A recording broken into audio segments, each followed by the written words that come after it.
오늘 본문의 데살로니가전서 4장 말씀을 통해서 소망을 품고 소망으로 위로하라라는 말씀으로 함께 말씀의 은혜를 나누는 그러한 시간 되길 원합니다. 몇 년 전 20대를 표현하는 그 단어 중에 삼포세대라는 그런 신조어가 유행했습니다. 세 가지를 포기하기 때문에 세 가지 포기, 삼포라는 말을 유행했는데요, 바로 결혼과 연애와 출산을 포기한 세대가 바로 삼포세대라고 말합니다. 근데 얼마 가지 않아서 파생어가 막 생기기 시작합니다. 5포세대라는 말이 등장하고요, 7포세대라는 말이 등장합니다. 급기야 셀 수 없는 많은 것들을 포기한다라고 해서 이제는 N포세대라는 말이 등장하게 된 것입니다. 그러나 이제는 그 셀 수 없음의 표현인 N포라는 말이요, 어떤 특정한 연령층에 국한된 것이 아니라 이 세대를 살아가는 모든 이들이 그 모습을 대변하는 그러한 시대가 된 것입니다. 마치 인생의 풍파 앞에서 어떤 존재와 의미를, 어떤 살아갈 소망을 다 잃어버린 모든 것들을 포기하게 되는 그러한 시대를 우리가 살고 있는 것입니다. 제가 2주 전에 오늘 본문에 앞선 그 데살로니가 2장 말씀을 통해서 데살로니가 교회 성도들이 산 소망을 가진 자들이었습니다 라고 설교했습니다. 이러한 데살로니가 교회 성도들에게 사도 바울은 그리스도인들은 바울의 권면과 같이 소망 없이 사는 믿지 않는 자들과 같이 슬퍼하거나 두려워하며 살지 말아야 한다라고 말씀하고 있습니다. 그래서 오늘 본문 서신의 주된 핵심이 바로 세상의 사람들과 같이 슬퍼하지 말라라고 말씀하고 있는 것이지요. 시대적인 상황을 보게 되면요, 아무런 소망이 없는 그러한 시대를 살고 있지만 예수 그리스도 안에 있는 그들에게는 그 누구도 빼앗을 수 없는 소망, 산 소망, 바로 부활의 소망은 그들이 알고 있었고 바로 그 부활의 소망을 그들이 갖고 있었기 때문이다라고 말씀합니다. 초대교회 교인들에게도 어떤 죽음과 또 죽음과 관련된 그런 문제들은 굉장히 중대한 그런 문제 중에 하나였습니다. 오늘날의 성도에게도 예수 그리스도의 재림이라는 것은 성도의 신앙의 핵심이고 또 궁극적으로 추구해야 할 가장 큰 성도의 덕목 중에 하나이지만, 초대교회 성도들에게 있어서도 재림이라는 것은 어찌 보면 지금보다도 더 시급한 그러한 문제 중에 하나였습니다. 그러나 예수님은 그들의 생각처럼 금방 오시지 않았고요, 환난과 핍박이 너무나도 심해지는 그러한 상황 가운데에서 교회 공동체 안에서 이제는 죽는 자들이 생겨나기 시작했습니다. 이러한 죽음의 문제는 어떤 시대적인 상황 가운데에, 시대적인 환난 가운데 있는 데살로니가 교회 교인들의 어떤 믿음까지도 흔들리게 되었다라고 말씀하고 있는 것입니다. 이에 사도 바울은 데살로니가 교회 교인들에게 믿음을 지키기 위해서 오늘 본문의 말씀을 제시하면서 죽음이라는 문제에 대해서 어떤 기독교적인 답을 제시하고 있는 것이 바로 오늘 본문의 말씀인 것입니다. 이미 성경은 여러 곳에서 죽음이라는 표현을 잠으로 표현하는 그러한 모습들을 보게 됩니다. 마태복음 27장 52절 말씀에도 무덤이 열리던 자던 성도들의 몸이 많이 일어났다라고 말씀합니다. 또 나사로의 죽음과 부활의 사건에도 나사로가 잠이 들었다라고 예수님께서 표현하십니다. 그를 깨우러 간다라고 표현합니다. 또 스데반 집사가 순교할 때에도 주여 이 죄를 저들에게 돌리지 마옵소서, 이 말을 하고 자니라라고 표현하고 있는 것입니다. 그러니까 스데반 집사의 죽음도 잔다라는 그런 표현을 사용하고 있는 것이지요. 그래서 오늘 본문의 말씀에서도 죽음을 자는 것으로 표현하는 이유도 바로 이러한 이유인 것입니다. 그렇기 때문에 본문 13절 말씀에 자는 자들에 관하여는 이라고 되어 있는 말씀처럼 여기서 자는 자들이라는 것은 죽은 자들을 가리키고 있다라는 것입니다. 그런데 이 죽은 자들은 어떤 사람들이겠습니까? 본문의 14절 말씀과 같이 예수 그리스도 안에서 자는 자다라고 말씀하고 있는 것이지요. 그리고 16절 말씀을 보시면 그리스도 안에 죽은 자들이다 라고 말씀합니다. 그러니까 더 정확히 말씀드리면요, 예수님을 믿고 난 후에 예수님의 재림 전에 죽는 자들을 바로 죽은 자들이다 라고 표현하고 있는 것입니다. 이처럼 데살로니가 교회는 예수 그리스도의 재림을 학수고대하며 기다리는 그러한 교회였습니다. 어떤 막연한 기다림이 아니었다라는 것입니다. 삶의 모든 초점이 바로 그리스도의 재림 가운데 집중되어 있는 그러한 교회였습니다. 또 그들의 인생의 그 모든 계획이 어떻습니까? 또 교회의 모든 계획이 오직 예수 그리스도의 초점이 맞추어져 있는, 더 나아가서 예수 그리스도의 재림에 초점이 맞추어져 있는 그러한 교회가 바로 데살로니가 교회였던 것입니다. 그러므로 슬픔 가운데 머무르지 말라라고 말씀하시는 이유도 무엇입니까? 모든 초점이 바로 예수 그리스도의 재림 가운데 맞추어져 있기 때문에 이 생의 삶 가운데 슬픔은 더 이상의 무한한 슬픔이 아니다라고 말씀하고 있는 것이지요. 수요 전도 특공대의 그 수요 전도 활동이 이제 11월이면 마무리가 됩니다. 매주 수요 전도를 위해서 짐을 꾸리고 또 용품을 포장하고 또 전도의 사명을 다하는 그러한 모습들을 보면서 또 그 대원들 가운데 기쁨이 넘치는 그러한 모습을 보면서 담임사관인 제가 더 큰 은혜를 받게 되는, 또 도전을 받곤 하는 그러한 시간들이었습니다.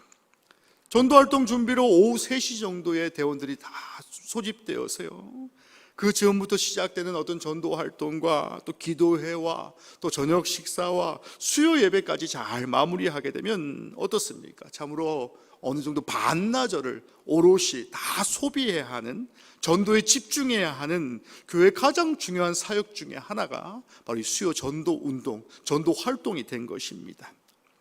근데 세상의 어떤 기업의 효율성과 관련해서 제가 말씀드리고자 합니다. 세상의 기업에서 말하는 효율로 따져보면요, 올 한 해 우리 교회를 찾아주시고 등록하고 새가족이 된 분들의 면면을 보았을 때에 어떤 수요 전도 운동의 어떤 직접적인 연을 가지고 교회 발걸음을 하신 분들의 비율을 따지면 그리 높지 않은 그러한 모습들을 보게 됩니다. 또 지난 봄에 어떻습니까? 50일 전도운동 기간 가운데에 각 구역을 통해서 전 교인이 전도 여권 운동 또 활동, 여러 가지 활동에 때로는 반강압적으로 밖으로 나갔을 때도 누군가가 저에게 어떤 효율성에 대해서 질문한다라고 한다면, 반문하신다라고 한다면 솔직히 말씀드려 큰 효과, 어떤 지대적인 목회적인 그런 큰 효과는 크게 없었다라고 말씀드릴 수밖에 없습니다.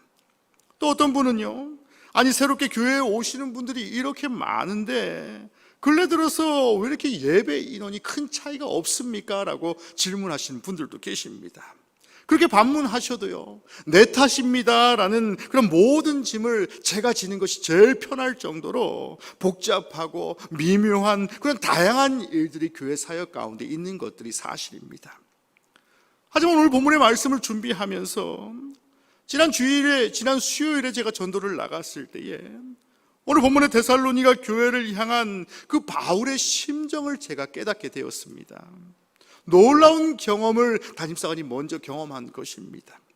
그것은 무엇이냐면요, 만약에 우리의 삶 가운데에 다음 달에 주님이 오신다라고 한다면, 다음 주에 주님이 오신다라고 한다면, 혹은 내일 주님이 오신다라고 한다면 그 사실을 알고 있는 목회자, 그 사실을 알고 있는 성도라면 과연 어떻게 하겠느냐라는 것입니다. 빨리 전하지 않으면, 예수님이 오시기 전에 빨리 복음을 전하지 않으면 큰일 난다라는 그런 긴박함이 주어졌지 않겠습니까? 이제는 더 이상 마주할 수 없는 내 친지에게도 빨리 전해야 함은 물론이고요, 누구에게라든지 전하지 않으면 안 되는 그런 긴급한 복음의 메시지를 내가 소유하고 있지 않겠습니까? 이것은 마치 구약에 나오는 노아의 모습과 같다라는 것입니다. 산 정상에서 방주를 짓는 노아에게 아무리 손가락질하고 노망난 노인이라고 욕해도 재림의 기한과 시한을 노아는 알고 있었기 때문에 노아가 그 이야기를 귀에 듣지 않고 귀담아 듣지 않고 자신의 일을 묵묵히 했던 것과 마찬가지다라는 것입니다. 사랑하는 성도 여러분, 우리 사랑하는 성도들의 삶 가운데 얼마만큼 재림을 기다리고 계십니까? 혹여나 나의 재림을 기다리는 그러한 모습이 어떤 구태연한 모습과 같다라고 한다면 다시 한번 광곡히 권면드리기는, 재림에 대해서 점점 무감각해져가는 그러한 시대 가운데에 나 또한 무감각해져가는 그러한 삶을 사는 것이 아니라 다시 한번 재림에 대한 소망을 갖고 그 소망 가운데에 각자의 자리에서 내일 혹은 다음 주에 오실 그 주님을 준비할 수 있는 그러한 성도들의 삶을 사시기를 주님의 이름으로 간절히 축원합니다. 제가 구세군 사관학교에 재학 중일 때에 그 사관학교의 사관 학생들이 눈에 보이는 곳곳마다 써 있는 글귀가 있습니다. Yesterday, today, perhaps tomorrow라는 그 말이 그 글귀가 계속해서 모든 학교에 보이는 곳에 있습니다. 무엇입니까? 어제, 오늘, 아마 내일. 재림을 기다리는 성도에게는 바로 어제가 중요한 것이 아니라, 바로 오늘이 중요한 것이 아니라 아마 내일이 중요하다라고 말씀하고 있는 것이지요. 성도는 재림을 기다리는 자로서 소망 없이 살아가는 믿지 않는 자들과 전혀 다른 존재가 바로 성도의 모습이어야 한다라는 것입니다. 성도는 죽음을 이기고 부활하셨던 예수 그리스도 안에 있는 그러한 존재이기 때문에 성도에게는 믿지 않는 자들과 비교할 수 없는 그러한 산 소망이 있기 때문에, 바로 질적으로 다른 소망이 있기 때문에 어떠한 상황 가운데에서도 과거를 돌아보는 것이 아니라 오늘의 삶 가운데 충실한 것이 아니라 바로 perhaps tomorrow, 바로 내일의 삶을 위해서 노력하고 재림을 기대하는 그러한 성도가 바로 주님이 원하시는 산 증인의 삶이다라는 것을 다시금 기억하시며 산소망으로 승리하는 저와 여러분이 되시기를 주님의 이름으로 간절히 축원합니다. 이처럼 예수를 믿는 그리스도인들이 다른 이들과 결정적으로 다른 그러한 소망을 갖는 이유가 무엇이겠습니까? 더 정확히 말씀드리면 부활의 소망이지요. 또 앞서 말씀드렸던 것과 같이 살아있는 소망을 소유하고 있기 때문 아니겠습니까? 당연히 그 소망은 예수 그리스도로부터 비롯됩니다. 또 주님께서는 자신의 삶과 죽음을 통하여서 또 부활하심을 통하여서 우리가 겪게 될 미래를 미리 보여주셨다라고 말씀하고 있는 것입니다. 그래서 14절 말씀을 통해서 예수께서 죽으셨으나 다시 살아나셨다라고 말씀하시는 연유가 바로 이러한 연유인 것입니다. 예수 안에서 자는 자들도 하나님이 그와 함께 데리고 오시리라 라고 말합니다.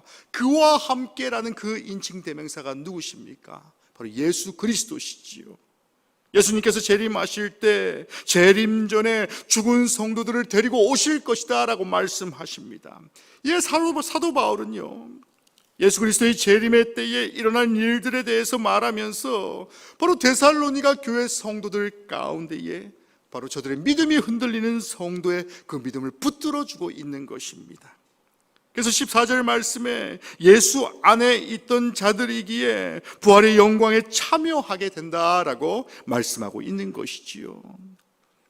또 하나는 살아서 재림을 경험하는 그리스도인들도 역시 부활의 수혜자가 된다라고 말씀하고 있습니다. 이처럼 예수 그리스도 안에 있던 자들은 모두가 부활을 소망을 참여하게 되며 영원토록 주님과 함께 거하게 된다라고 말씀하고 있는 것이지요. 그러면 16절 말씀과 같이 그리스도 안에서 죽은 자들이 먼저 일어나고 라고 말씀합니다.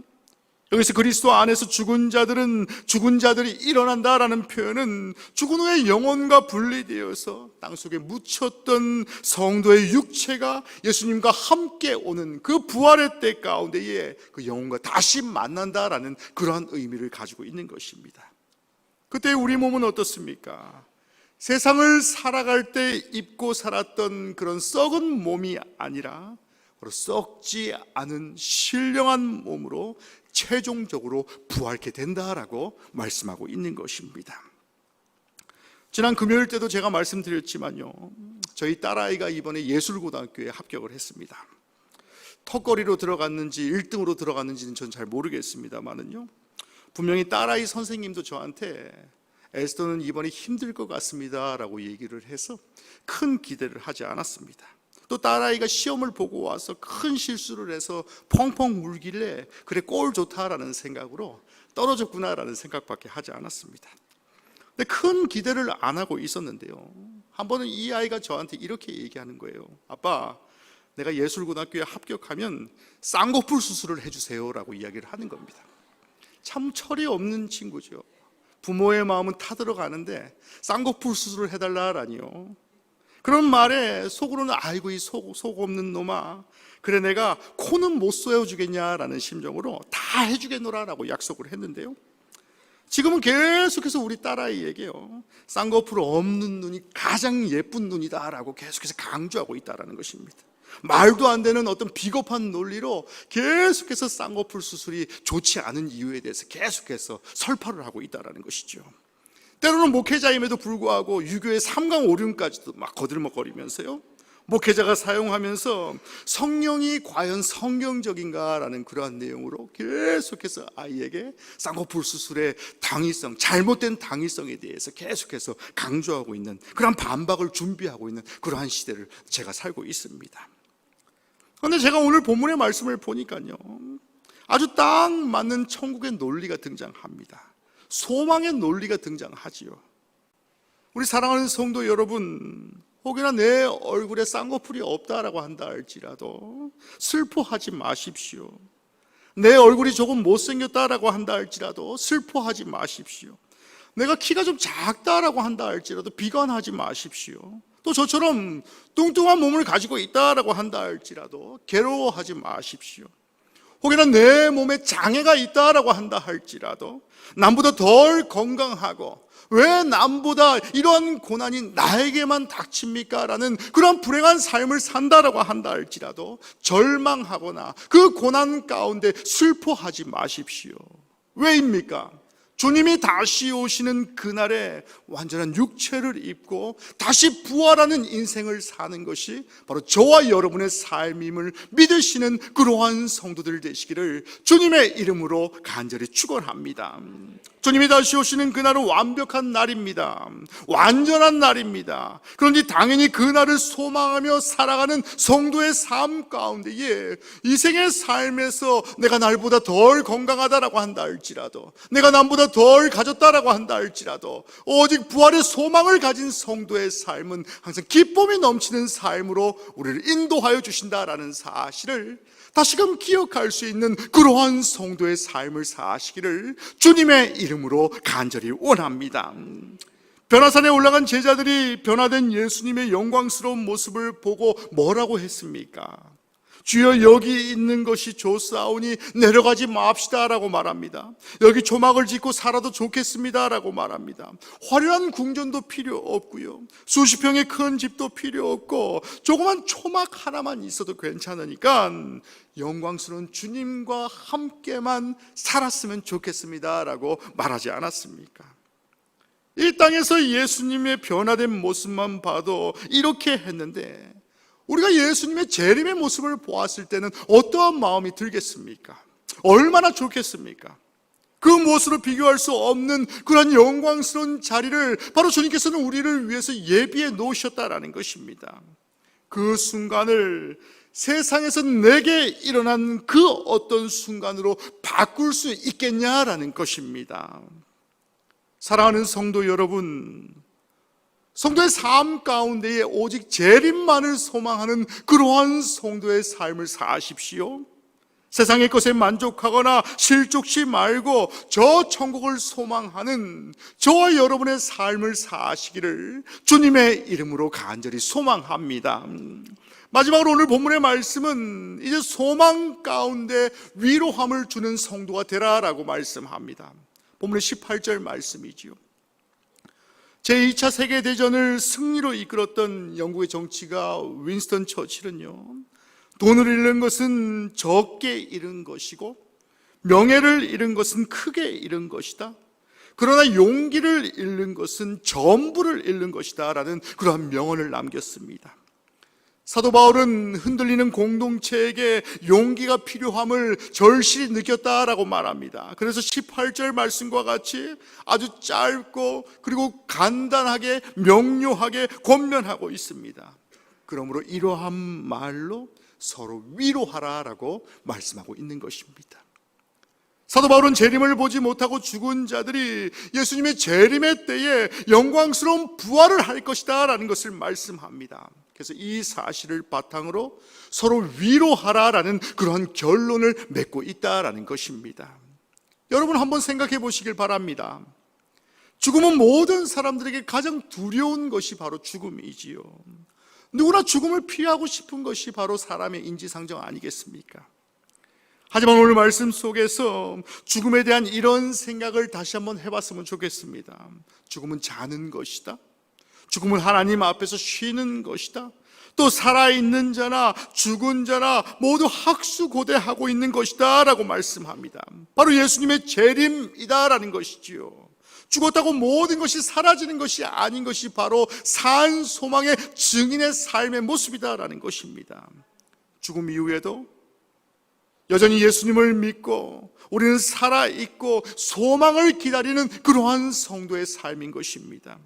그래서 17절 말씀과 같이요, 그리하여 우리가 항상 주와 함께 있으리라 라고 말씀하고 있지 않습니까? 예수님을 믿는 성도들은 살아있거나 죽었거나 상관없이 항상 주와 함께 살아있는 삶을 사는 것이 바로 저와 여러분의 모습이다라는 것입니다. 혹여나 세상을 삶을 살면서 오늘 본문의 데살로니가 교회 성도와 같이 지금 나의 삶 가운데에 어떤 위로와 격려가 필요한 그러한 성도가 계십니까? 때로는 세상의 위로와 같은 순간의 만족이다라고 순간의 만족이라도 얻고자 하는 헛된 마음을 품고 있진 않습니까? 오늘 이 약속의 말씀을 다시 한번 기억하면서 다시 한번 재림의 때를 기다리는 그러한 성도의 삶을 사시기를 주님의 이름으로 간절히 원합니다. 혹여나 세상의 아픔을 겪고 있는 성도가 계십니까? 혹여나 죽음을 앞두고 있는 그러한 성도가 있습니까? 그러한 성도들 둔 성도들에게 세상의 어떤 달콤한 위로나 어떤 세상의 헛된 위로를 전하는 것이 아니라 바로 지금도 살아있는, 살아 역사하시는 재림의 위로, 산 소망의 위로를 전달할 줄 아는 그러한 성도의 삶을 사합시다. 또한 세상의 그 어떤 미사 어구보다도 가장 큰 위로야말로 바로 천국의 위로와 격려의 말씀이다라는 사실을 기억하셔서 앞이 보이지 않는 고통 중에 있는 성도들의 염려와 슬픔을 씻어주시는 하나님의 위로의 말씀을 전할 줄 아는 그러한 성도의 삶을 사십시오. 그리고 성도들은 하나님의 위로하심으로 서로에게 위로하는 자의 삶을 살게 될 때에 바로 참된 산 소망의 재림의 소망을 기대하는 성도로서 우리를 인도하여 주신다라는 사실을 다시금 기대하고 소망하는 그러한 성도의 삶을 사시기를 주님의 이름으로 간절히 축원합니다.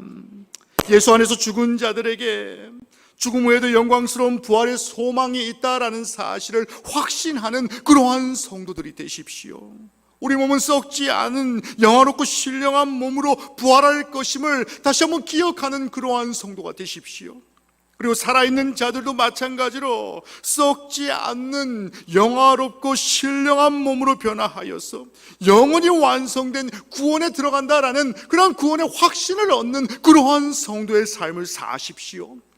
이것을 확신하며 재림의 소망을 품고 그 소망을 통해서 서로를 위로할 줄 아는 그러한 공동체가 이 교회 공동체가 되기를 주님의 이름으로 간절히 축원합니다. 예수님의 죽으심과 부활하심을 믿고 주님의 말씀을 신뢰하는 사랑하는 성도 여러분, 오직 세상의 어떠한 위로에 집중하는 것이 아니라 예수님의 재림을 더욱더 소망하며 하나님이 주시는 참된 위로함 가운데에 그 위로함을 얻는 우리 사랑하는 영등포 영문의 모든 성도들이 되시기를 주님의 이름으로 간절히 축원합니다. 우리 시간에 함께 찬양하시면서 함께 기도하는 그러한 시간 되길 원합니다. 재림을 기다리는 성도 여러분, 다시 한번 나의 삶의 모든 목적이 예수 그리스도와 같이 부활할 것을 기대하며 소망하는 그러한 삶을 사시길 간절히 원합니다.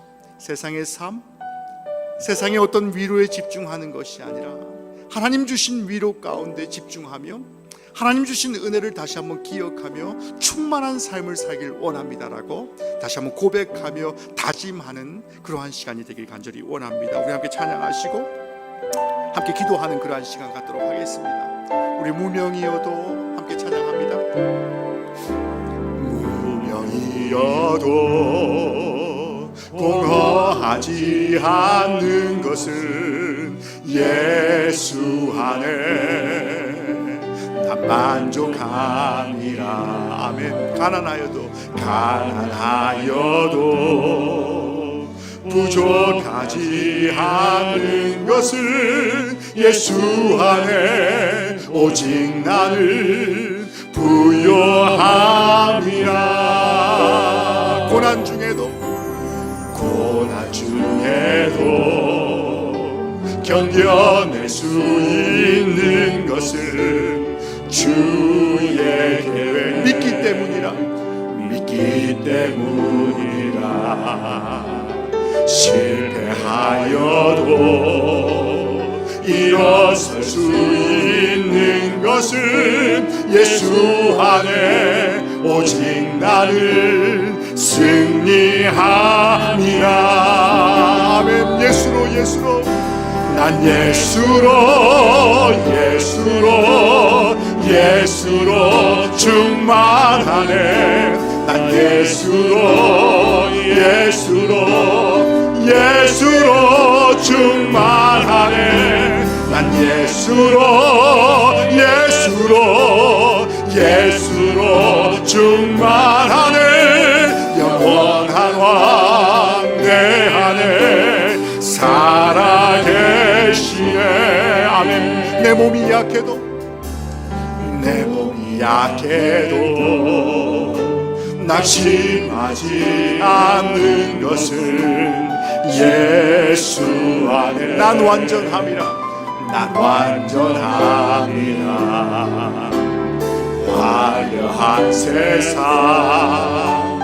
부럽지 않은 것은 난 예수로 충만함이. 아멘. 난 예수로 찬양합니다. 난 예수로 충만하네. 세상 모든 것들로 두렵지 않는 난 예수로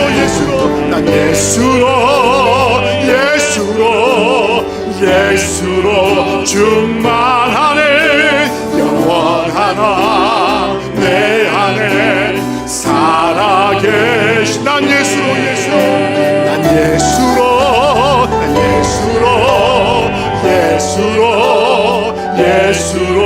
충만하네. 세상 모든 풍파도 두렵지 않는 난 예수로 충만하네. 영원한 왕 내 안에 살아계시네. 아멘. 우리 재림을 기다리는 성도 여러분, 정말 이 찬양의 가사와 같이 예수 한 분만으로 만족한 삶을 사십니까? 오늘 이 시간에 함께 기도할 때에 예수 안에 죽은 자들에게 죽음 외에도 영광스러운 부활의 소망을 갖고 있음을 다시 한번 기억하는 그러한 시간 되길 간절히 원합니다. 이 생에 아무리 어려운 시험 가운데 있다 할지라도, 세상에 아무리 극심한 근심 가운데 있다 할지라도, 하나님, 내가 예수 그리스도 한 분으로 충만합니다. 예수 그리스도 한 분만으로 내가 산 증인의 삶을 살길 원합니다. 재림을 기대하고 소망하는 그런 주님의 자녀가 되길 원합니다라고 우리 한 목소리로 함께 기도하는 그러한 시간 갖도록 하겠습니다. 우리 한 목소리로 함께 기도합니다. 주님, 우리와 함께 하시고 인도하여 주셨습니다. 아버지, 어떠한 삶 가운데에서도 아버지 살아있는 산 소망을 유지하며 살아갈 수 있는 아버지, 그러한 삶을 살아갈 수 있도록 주님이 나와 함께 하시고 인도하여 주시옵소서. 어떠한 상황 가운데에서도 하나님을 의지하게 하시며 하나님을 믿고 의지하며 주님 앞에 나아가는 그러한 삶을 살아갈 때에 부활의 주님이 나의 주님이 되게 하시며 부활의 소망을 다시 한번 기대하고 소망하는, 십자가의 부활의 고난을 아버지 다시 한번 기대하는 그러한 소망 가운데 살아갈 수 있도록 주님이 함께 하시고 인도하여 주시옵소서. 어떠한 상황 가운데에서도 그 상황을 바라보지 않게 하시며 아버지, 십자가의 능력 가운데에 나도 주님과 같이 살아서 부활함을 기대하며 재림의 주님을 다시 한번 기대하는 그러한 사한 소망을 갖게 하여 주셔서 어떠한 삶 가운데에서도 하나님을 의지하고 하나님을 신뢰하며 주님의 뜻 가운데 살아갈 수 있는 그러한 성도의 삶을 살아갈 수 있도록 주님이 늘 함께 하시고 인도하여 주시옵소서. 아버지, 늘 인도하시고 함께 하여 주시옵소서. 어떠한 상황 가운데서 함께 하시고 인도하시며 주님의 뜻 가운데 살아가는 그러한 삶을 살아갈 수 있도록 주님이 주시옵소서. 사랑과 은혜가 충만하신 하나님, 세상의 근심과 걱정거리 가운데에서도 내가 오직 예수로 충만한 인생을 삽니다라고 고백할 수 있는 것은 바로 예수 그리스도와 같이 바로 재림의 때에 나도 부활하여 새 생명을 얻게 된 그런 믿음의 확신이 있음을 다시 한번 기억합니다. 세상에 어떤 근심과 어려움 가운데 있다 할지라도 세상의 달콤한 그런 위로 가운데 집중치 않게 하시며 오직 말씀 가운데에 우리에게 말씀하여 주시옵소서.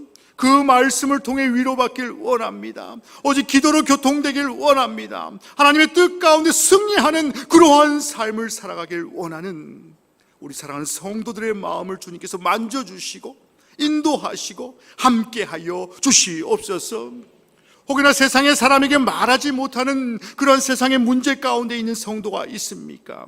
아픈 몸 가운데에 치유받길 원하는 그러한 성도가 있다면 나사렛 예수 그리스도 이름으로 깨끗이 고침받게 하여 주시옵시고, 어떠한 상황 가운데에서도 세상의 방법을 요구하지 아니하고 하나님 주신 은혜 가운데에 승리함을 얻는 그러한 성도의 삶을 살아갈 수 있도록 주님이 늘 함께하여 주시옵시고 치유의 손길을 도하여 주시옵시고 주님 성도의 삶 가운데 인도하시며 함께하여 주시옵소서.